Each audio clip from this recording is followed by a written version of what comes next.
Hi friends, my name is Sarah and welcome back to my channel. Just to recap a little bit, I went on my very first Disney cruise on board the Disney Wonder out of San Diego back in October of 2021. It was a very short cruise. It was only a long weekend cruise, so a 3-night cruise from Friday to Sunday. I have a long list, 11 things to be exact, of all of the things that I get to do and finally experience on my Disney Dream Cruise. So let's go. So the first thing that we actually get to do on this Disney cruise is to actually be on board a Disney cruise ship for a whole week. Like I mentioned earlier, we were only on Disney Wonder for the weekend and it was not enough. It was just a teaser. If I were to do it over again, I wouldn't do it. I would just book for something that is a week long. The second thing that we get to do on this Disney cruise is to finally port at Castaway Cay. I've heard so many good things about Castaway Cay and so many videos that I've watched on YouTube, and I finally get to see it in person. I must say that I didn't really have a lot of plans in Castaway Cay. I didn't really plan to actually walk throughout the whole island and explore every single thing. I was just glad that we get to go to Castaway Cay. I get to buy a couple things only at Castaway Cay. I even got a small Castaway Cay shopping bag just because I was at Castaway Cay. Anyways, we get off the ship. We took the tram straight to Serenity Bay, although we did stop at a couple of the stores so we don't have to think about, you know, looking into other stuff when we're coming back to the ship. Once we get to Serenity Bay, we went to lunch directly, and I heard so many good things about the food at Serenity Bay, and they were not lies. The steak was pretty good. The ribs were amazing, and I wish I had a second plate. By the time we were done, there was a very long line for lunch, so I decided not to eat some more. And that is because at around 2 p.m. we were supposed to get a couples massage in the cabanas at Serenity Bay. So I didn't want to be too full before I get that massage. But all in all, I was super happy with our time at Castaway Cay. I'm hoping that next time we get to go to Castaway Cay, we get to do the Castaway 5K. I don't think we will survive, but I definitely want to try it next time. The third thing that we finally get to experience was the Pirates Night, aka the fireworks at sea. When we were on board the Disney Wonder, because it was back in 2021, there were still a lot of COVID restrictions. And before we were boarding, I feel like it was kind of announced, or maybe it was just rumors on a Facebook group that I joined, that there's gonna be no Pirates Night, no fireworks, no show whatsoever. However, the next day, I kind of heard that people were talking about the fireworks the night before. So honestly, I wasn't even sure if the fireworks were even a thing back then. None of the servers or the room attendant actually told us about anything about the fireworks. So I just assumed that it was not happening. But I feel like it did happen, I just didn't know about it, or maybe they were just not really being good at like communicating that to the passengers. But anyways, I don't really care about that anymore because this time around I get to see the fireworks. Even though it was only like,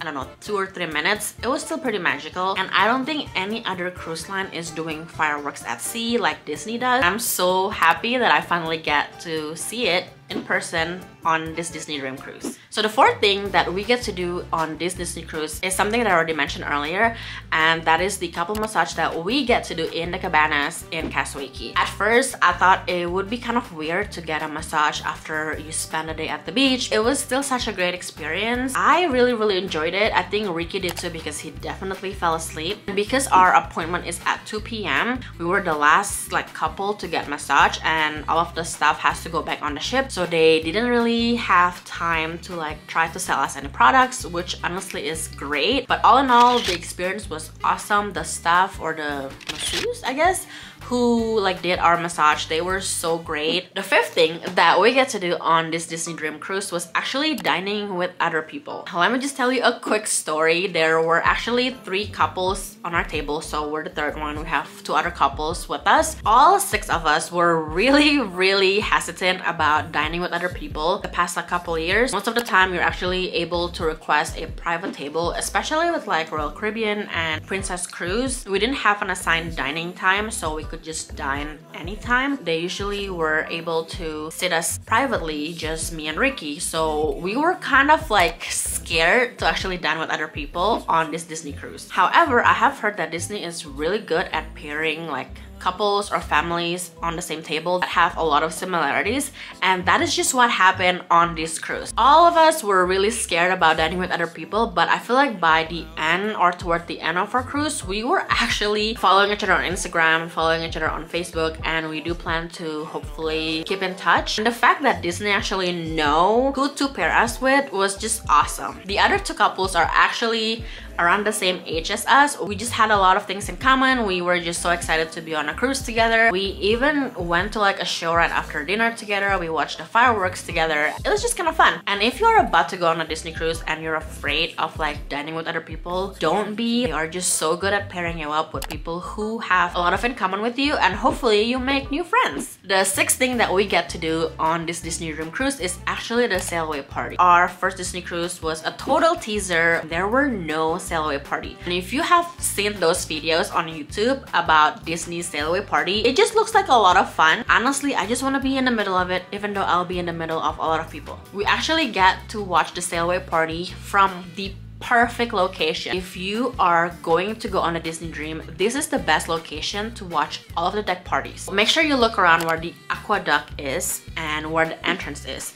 There is like this stairways right in front of it. Not really like the way you go up to the AQUADUCK, but it's like right in front of it. That is the best location to watch the deck parties. I watched the sail away party in that location. You get to see the screen, you get to see the performers, but you're also away from all of the crowds right in front of the stage. If you are planning to also go out to the deck to watch the fireworks during the Pirates Night party thing, that is also a pretty good location to see it. Let me know in the comment if you've been on a Disney Dream. Where is like your favorite location to watch all of the deck parties? The seventh thing that I finally get to do on this Disney Dream cruise is the AQUADUCK. It actually took me a lot of days to finally go on it. Not because I didn't want to go or I was afraid of it. There was just always a long line to go, and honestly I just didn't want to wait in line in my swimsuit. When I finally make my way back from Castaway Cay, I just decided to go to the AQUADUCK by myself. When I was there was like literally no line. I mean, I still had to wait maybe about 10 minutes or so. I was able to ride it myself alone because Ricky didn't want to ride it, and it was so much fun. If you are going on a Disney cruise and there is an AQUADUCK or even like the Aquamouse ride on the Disney Wish, definitely try to find some time to go. If you're curious, there is a height limit, but there is no weight limit. You will be sitting in a raft that can fit 2 people, and you can definitely go by yourself because I did, but if you don't want to go on your own, you can definitely have someone else go with you. Eighth thing that I get to do on this Disney cruise was to actually get coffee from the COVE cafe. We actually didn't get to get coffee at the COVE cafe last time, so this time around we actually get there. I think on the first day we got a couple of coffee for me and Ricky. We actually get the coffee cart, so if you are planning to get coffee every single day, make sure to get a coffee cart. I think if you buy 5 coffee, you get the 6th one for free, and if there's like 2 or more of you in the party, you can definitely make that easily on a 7-night cruise. And don't forget, if you are getting coffee at the COVE cafe, make sure to check out their pastry area because you can get them complimentary if you buy a coffee there. We're gonna move on to the 9th thing that I get to do on this Disney Dream cruise, and that is the production show. So when we were on the Disney Wonder, there was only one production show, and it was Frozen the musical. They just play the same show for 2 nights, I believe. I heard so many good things about the other shows that Disney Cruise has, like the Golden Mickey and Beauty and the Beast, and those are the 2 shows that I actually get to watch on the Disney Dream. I was so happy that we get to watch it. Just so you know, if you are gonna go on the Disney Dream, Beauty and the Beast show is probably the busiest out of all of them. I think some people even go about an hour before the show to stand in line in front of the door so they can get good seats. Make sure you go there early. I think I went about 45 minutes before the 6 p.m. show. There's already a couple families standing in front of the door to get in line, so just be sure to get there early, get in line if you really want good seats. The 10th thing that I get to do on this Disney Dream cruise is to actually did the animation class and craft session that they have throughout the cruise on the ship. So I actually only went on 1 animation class, and we were drawing Mickey Mouse. It was actually pretty easy, and I will show you how mine and Ricky's Mickey look like. It's not the best, but I feel like if I do it maybe 100 more times, I could probably work as an animator for Disney. And the other thing that we did is a couple of the crafts class. It was actually pretty fun. The first craft like session thing that I went to, we were making a 3D model of Pascal from Tangled. The second craft session that we went to is the 3D model of the Disney Dream. It was really cool that we get to kind of like build our own model of the ship from paper. The last thing, the 11th thing that I get to do on this Disney Dream cruise is actually sending a postcard from Castaway Cay. So from my research and from just me endlessly watching a lot of Disney cruise vlogs on YouTube, you can actually send a postcard from Castaway Cay. When you get off the ship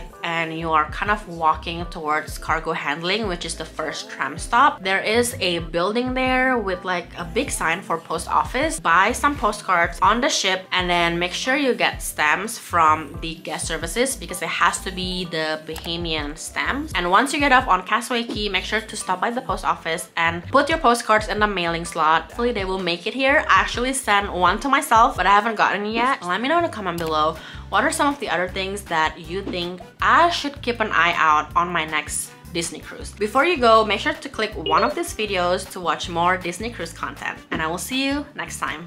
Bye!